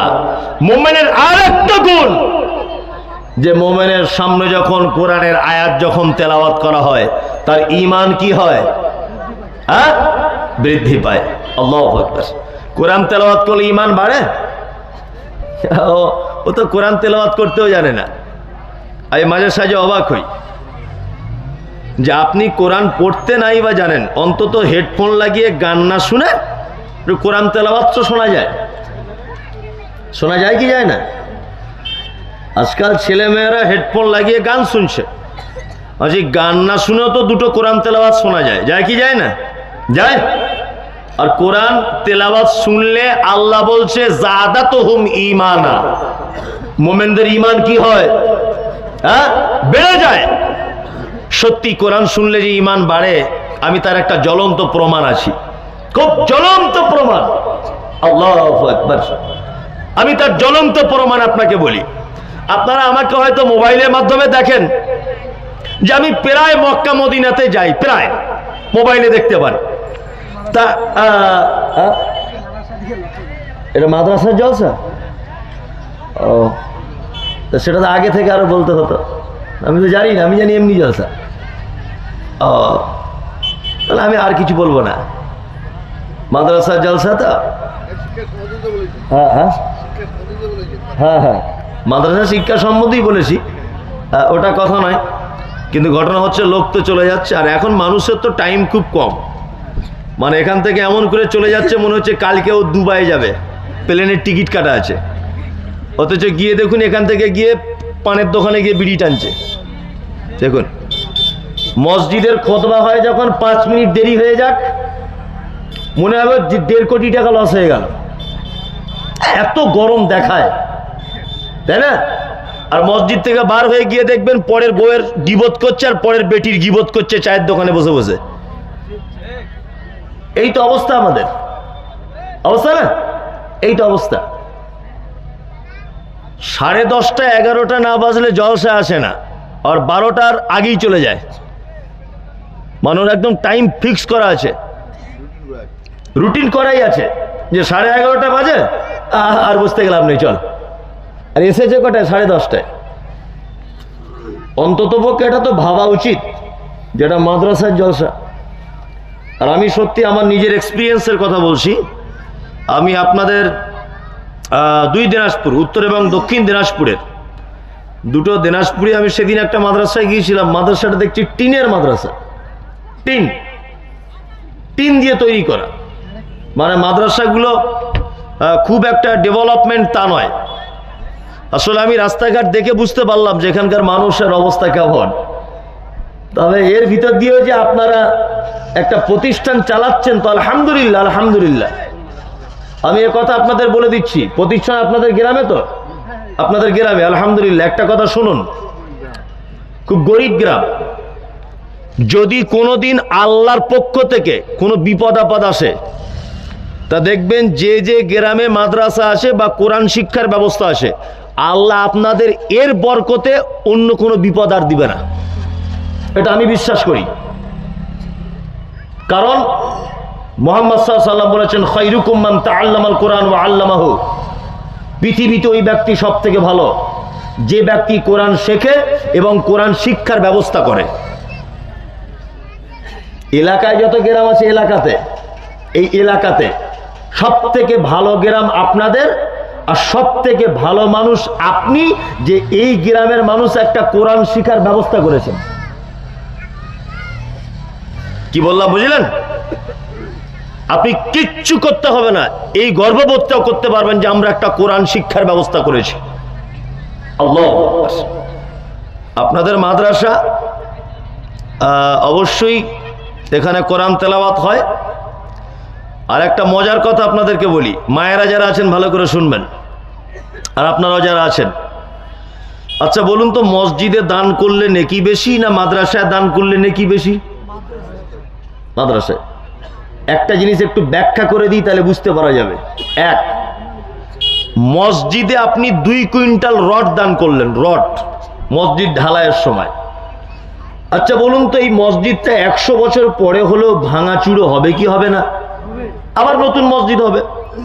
তাহলে আপনার রড তখন আর থাকবে না, ওই রড তখন রায়গঞ্জের ভাঙড়ির দোকানে চলে যাবে। আর এই নতুন মসজিদে রড কে দিবে?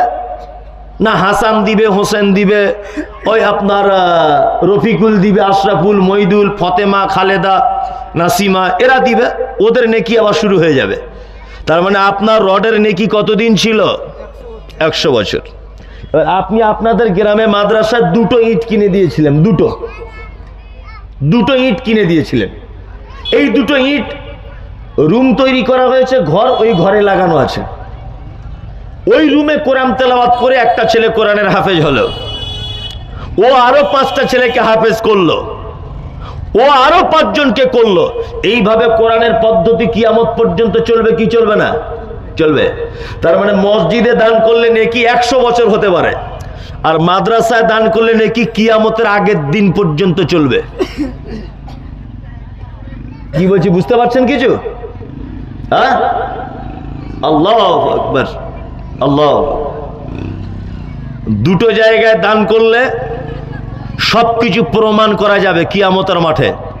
এক, আচ্ছা আপনি যে জমিতে এখন বসবাস করেন এই জমিটা কার? আপনার জমিটা কার? এই যেখানে আপনি ঘর করে আছেন বর্তমানে আপনার বাড়ি, এই জমিটা আগে কার ছিল? আপনার বাবা ছিল, তাই তো? আপনার বাবা মারা গেছে, এখন আপনার। আচ্ছা আপনার বাবার আগে কার ছিল? দাদুর। এখন আপনার দাদু ধরে নেন কবর থেকে উঠে এসেছে, কবর থেকে উঠে আপনাকে বলছে মফিজুল ঘর থেকে নাম, ঘর থেকে নাম, তুই এই জায়গা আমার ছিল। আচ্ছা আপনার দাদু যদি এ দাবি করে কবর থেকে উঠে এসে, ওর পিঠের চামড়া থাকবে? থাকবে? থাকবে না। কারণ জমি ওর ছিল এ কথা সত্যি, কিন্তু ও কোনো প্রমাণ দেখাতে পারবে না। কারণ দাদু মরে গেছে, তার বেটার হয়েছে, তার বেটার থেকে আপনার নাম হয়েছে জমির দলিল কেটে, তাই না? তার মানে পৃথিবীর কোন সম্পদ চিরদিন আপনার নামে থাকবে না। মাদ্রাসাতে আপনি 1 শতক জমি দান করেছিলেন, মসজিদে দিয়েছিলেন 1 শতক জমি, আপনার নাম আব্দুল্লাহ। 1000 বছর পরে যদি আপনি এই গ্রামে এসে বলেন যে এই মাদ্রাসার এই ঘরটা আমার জমিতে আছে, মসজিদটা আমার জমিতে, বলুন তো 1000 বছর পরে হলেও প্রমাণ করা যাবে কি যাবে না? মসজিদের জায়গা অন্য কারো নামে হয়, দলিল পাল্টায়, মাদ্রাসার দলিল পাল্টায়। কিয়ামতের আগের দিন পর্যন্ত আপনি প্রমাণ করতে পারবেন এই জমিটা আমার ছিল, এই ইট আমার, এই কল আমার, এই মাদ্রাসার ছাদের রড আমার। এটা প্রমাণ করা যাবে কি যাবে না? যাবে। আপনার সম্পত্তি আপনি মারা যাবার পর ছেলে মেয়েদের নামে হয়ে যাবে, কিন্তু আপনি যদি এখানে খরচা করেন তাহলে কিয়ামতের দিন পর্যন্ত এর স্বাদ পাবেন। ওই জন্য বিনীত অনুরোধ যে আপনারা আপনাদের মাদ্রাসার জন্য আল্লাহর রাস্তে কিছু সাদাকা করার কমিটির পক্ষ থেকে এবং ব্যক্তিগত আমার পক্ষ থেকে বিনীত অনুরোধ থাকলো। মায়েরা যারা বসে আছেন আপনারাও কিছু দেন।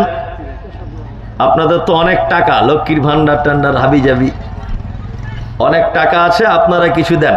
সাহেব বাবলু 2 ভাই মিলে 8000 টাকা দিয়েছে। সাহেব আর বাবলু 2 ভাই মিলে দিয়েছে 8000 টাকা। আল্লাহুম্মা সাল্লি আলাইহি আল্লাহুম্মা বারিক আলাই। আল্লাহ সাহেব আর বাবলুকে তার মালে বরকত দাও আর তাদের উপরে শান্তি বর্ষণ করো। ব্লক সভাপতি আশরাফুল আলী 3000 টাকা। ব্লক সভাপতি আশরাফুল আলী উনি দিয়েছেন 3000 টাকা। আল্লাহুম্মা সাল্লি আলাইহি আল্লাহুম্মা বারিক আলাই। আল্লাহ তুমি তার মালে বরকত দাও। ভোগ্রাম থেকে মাসুদ ডিলার, ভোগ্রাম থেকে মাসুদ ডিলার 1000 টাকা দিয়েছেন। মায়েরা যারা আপনারা বসে আছেন আপনারা অবশ্যই আপনাদের কিছু সম্পদ দিতে পারেন।